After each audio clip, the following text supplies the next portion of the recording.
নমস্কার বন্ধুরা, আজ বেগুন দিয়ে একটি নতুন রান্না করব, সর্ষে বেগুন। কড়াইতে বেগুনগুলো দিয়ে নুন হলুদ দিয়ে ভেজে নেব।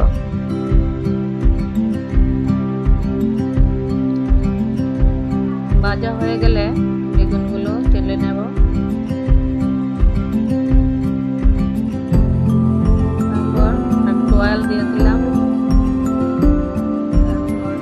তেজপাতা, পাঁচফোড়ন, শুকনো লঙ্কা, পেঁয়াজ দিয়ে নেড়ে চেড়ে অল্প জল দিয়ে হলুদ নুন দিয়ে পেঁয়াজটাকে ভেজে নিলাম। তারপর টমেটো, কাঁচা লঙ্কা দিয়ে ভেজে নেব।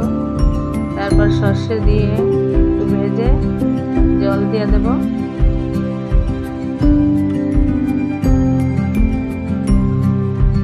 বেগুন দিয়ে তারপর একটু মিষ্টি আর ধনেপাতা দিয়ে ভালো করে ফুটিয়ে